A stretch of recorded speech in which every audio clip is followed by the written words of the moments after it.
Welcome to our channel world teacher news. మన world teacher న్యూస్లో ప్రతి విషయం కూడా ఉంటుంది.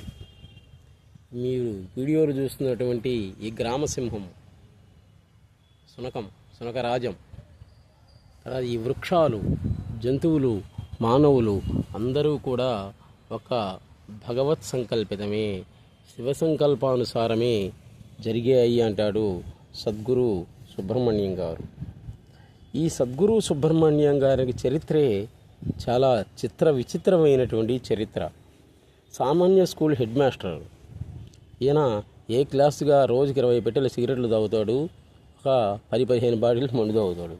ఎప్పుడు ఒకానొకప్పుడు సాక్షాత్ వీరబ్రహ్మేంద్ర స్వామి, యోగి వేమన, జిల్లెళ్ళమూడి అమ్మవారు ఇలాంటి వాళ్ళందరూ కూడా సద్గురు సుబ్రహ్మణ్యం రూపంలో ఉన్నారు.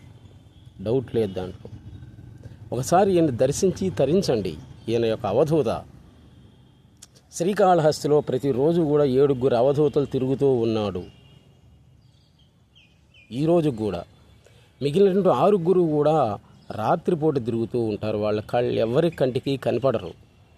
7వ అవధూతే ఈ సద్గురు సుబ్రహ్మణ్యం గారు.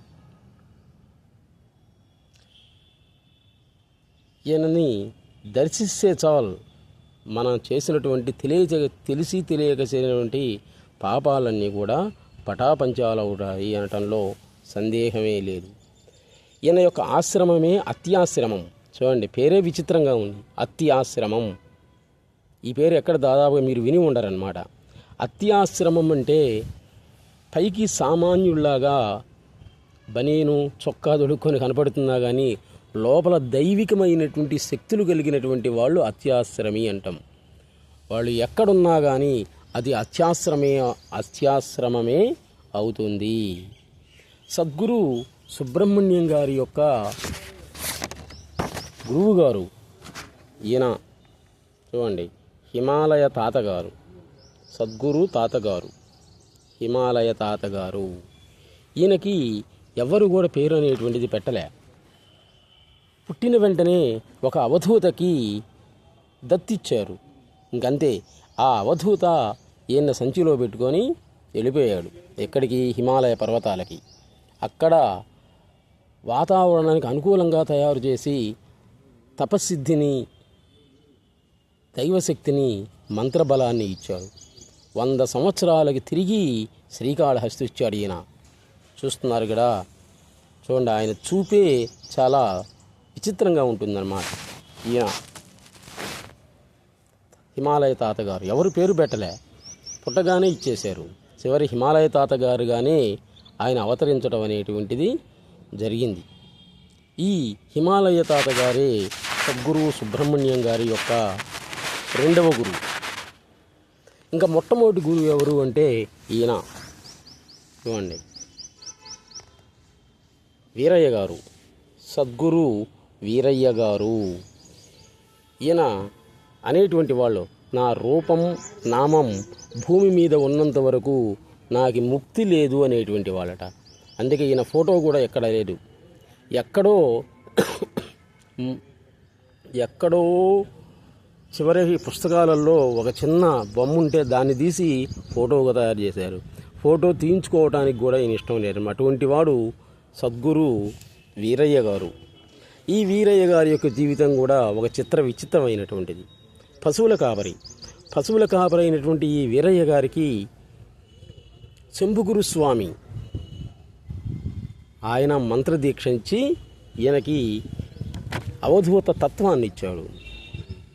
ఇంకా జాతక చక్రం చూడకుండానే ఈ సద్గురు వీరయ్య గారు అందరి యొక్క జాతక చక్రాలు చెప్తూ ఉన్నాడు అన్నమాట. అటువంటి ఈయన సద్గురు సుబ్రహ్మణ్యం గారి యొక్క మొట్టమొదటి గురువు.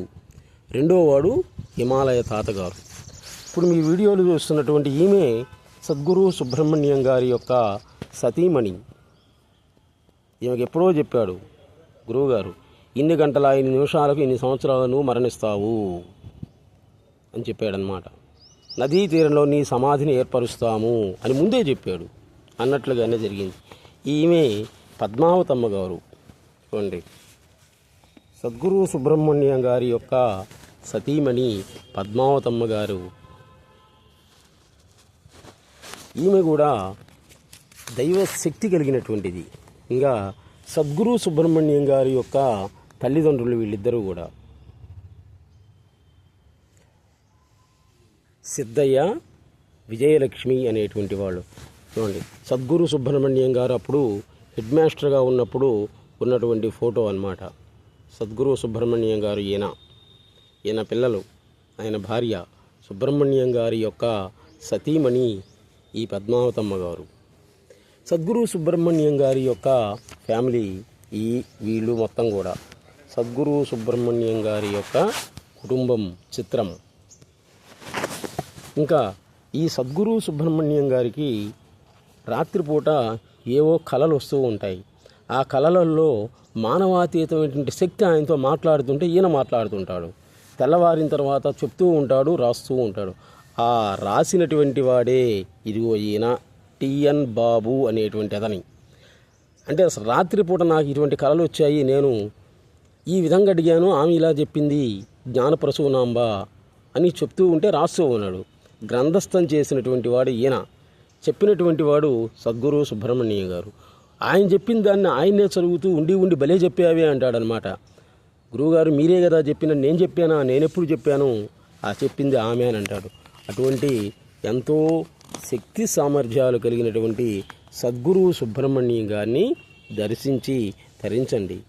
ఒక్కటి ఆలోచించండి, మీరు ఎవరైనా కానీ గవర్నమెంట్ ఉద్యోగం వస్తే వదిలిపెడతారా? ఈయన పాప 3-4 సంవత్సరాలే ఉద్యోగం చేసింది. గవర్నమెంట్ హై స్కూల్ టీచర్ అనమాట. ఈరోజు వరల్డ్ టీచర్ అయ్యాడు. ఉద్యోగం ఇచ్చింది ఆమె, తీసుకునేది ఆమె అన్నాడు అనమాట. సిగరెట్లు తాగుతాడు, మందు తాగుతాడు, ఎప్పుడు ఒకానొకప్పుడు. ఇప్పుడు అన్నీ కూడా పోయాయి. హై స్కూల్ హెడ్ మాస్టర్ చెప్పాడు, సుబ్రహ్మణ్యం నువ్వు తాగి స్కూల్కి వస్తున్నావు, ఉద్యోగం పోతుంది అని అన్నాడు. ఉద్యోగం ఇచ్చింది ఎవరు? ఆయన అన్నాడు, ఉద్యోగం ఇచ్చింది ఎవరు? అమ్మ జ్ఞానప్రసూనాంబ. ఈ అలవాట్లు కూడా ఆమె ఇచ్చింది. ఆమె ఎప్పుడో తీసుకుంటుందన్నమాట, తీసుకునేంత వరకు ఉండాల్సిందే అని అన్నాడు. ఆ విధమైనటువంటి ఆయన ఈరోజు జగద్గురువు అయ్యాడనమాట. ఆదిశంకరాచార్యుల్లాగా తయారయ్యాడు. అయితే ఈయన గొప్పతనం ఏంటంటే ఆధ్యాత్మిక విషయాలని, తత్వశాస్త్ర విషయాలని అవి చెప్తే అర్థం కావన్నమాట. సామాన్య పరిభాషలో మనం మాట్లాడుకునేటువంటి వాడుక భాషలో చెప్తూ ఉన్నాడు. అది ఈయన యొక్క గొప్పతనం. ఒక రకంగా చెప్పాలంటే ఈ సద్గురు సుబ్రహ్మణ్యం గారు యోగి వేమన, ఆధునిక రమణ మహర్షి, ఆధునిక వీరబ్రహ్మేంద్ర స్వామి అనటంలో సందేహం అనేటువంటిది లేనే లేదు. అందరూ ఒకసారి సద్గురు సుబ్రహ్మణ్యం గారిని దర్శించి తరించండి.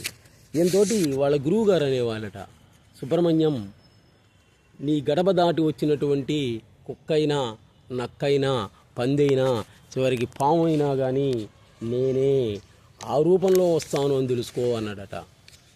అందుకని ఇప్పుడు మనం ఎవరైనా కానీ సుబ్రహ్మణ్యం దగ్గరికి పోతే కింది నుంచి పైకి ఒకసారి చూస్తాడనమాట. మరి ఆయనతో మనతో మాట్లాడుతూనే ఉంటాడు, కళ్ళు తెరుచుకున్నట్లే ఉంటాడు, చివరికి నిద్రావస్థలో ఉంటాడు.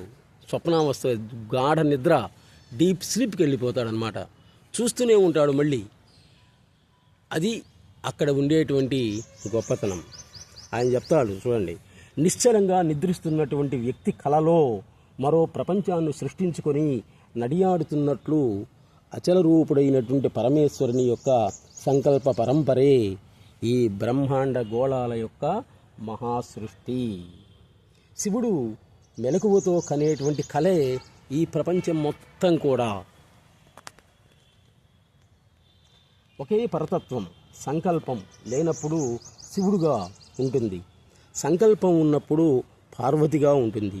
ఆ శివుడే అనిలాచల శివుడిగా శ్రీకాళహస్తితో ప్రాణలింగమై కొలువై ఉన్నాడు. ఆ పార్వతే జ్ఞాన ప్రసూనాంబ పేరుతో జ్ఞాన కేంద్రమై క్రీడిస్తూ ఉంది. మానవుణ్ణి ఆపదల్లోకి తొయ్యడం, ఆపద నుండి మళ్ళీ ఆమె రక్షించటం. ఎందుకు అంటే ఆమెకు క్రీడ అంతే, అదొక ఆట అన్నమాట. ఒక్కొక్కరు ఒక్కొక్క రూపాన్ని ఇచ్చింది. దీనికి శునక రూపాన్ని ఇచ్చింది, దానికి కాకి రూపాన్ని ఇచ్చింది, దీనికి వృక్ష రూపాన్ని ఇచ్చింది. ఒక్కొక్కరికి కుంటి వాళ్ళుగా, గుడ్డి వాళ్ళుగా, మూడ వాళ్ళుగా, చెవిటి వాళ్ళుగా వాళ్ళకి వాళ్ళ రూపాలు ఇచ్చిందనమాట. చిన్నపిల్లలకి మనం రంగురంగుల గుడ్డలు వేసి మనం ఆనందపడతాం కదా. మన ఆనందం కోసం పిల్లలకి రకరకాల బట్టలు ధరింపజేస్తూ ఉంటాం. అదేవిధంగా అమ్మవారు కూడా ఒక్కొక్కడికి ఒక్కొక్క ఆకారాన్ని ఇచ్చి, ఒక రూపాన్ని, వేషాన్ని ఇచ్చి ఆమె ఆనందిస్తూ ఉంది. ఆమె ఆడుకునేటువంటి ఆట ఎందుకు అంటే నా ఇష్టం అంటుందన్నమాట. మనం పిల్లలకి బట్టలు వేసి నా ఇష్టం అంటాం కదా, ఆ విధంగా ఆడుకుంటూ ఉంది. ఆ క్రీడలో భాగమే అవతరించటం, అంతరించటం, అనుగ్రహించడం కూడా. పిల్లల్ని మనం కొడతాం, తిడతాం, మళ్ళీ దగ్గరికి తీసుకొని ముద్దాడుతాం. ఎందుకు అంటే అందుకే, అది ప్రేమ కాబట్టి. ఇది కూడా క్రీడ కాబట్టి ఆమె ఒక్కొరిని ఒక్కో రకంగా ఆడుకుంటూ ఉంటుందన్నమాట.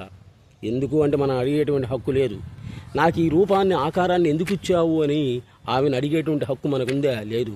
అడిగామనుకో నా ఇష్టం అంటుందన్నమాట, అంతే. అప్పిచ్చినటువంటి వాడి దగ్గర అప్పు తీర్చమంటే ఏమంటున్నాడు, నా దగ్గర ఉన్నప్పుడు ఇస్తానంటాడు.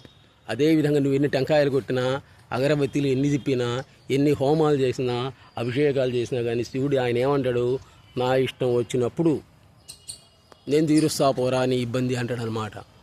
అందుకే గురువుగారు అంటారు, ఆకాశాన్ని అయినా కానీ చూస్తూ నడు, లేకపోతే భూమిని అయినా కానీ చూస్తూ నడు అంటాడు అనమాట.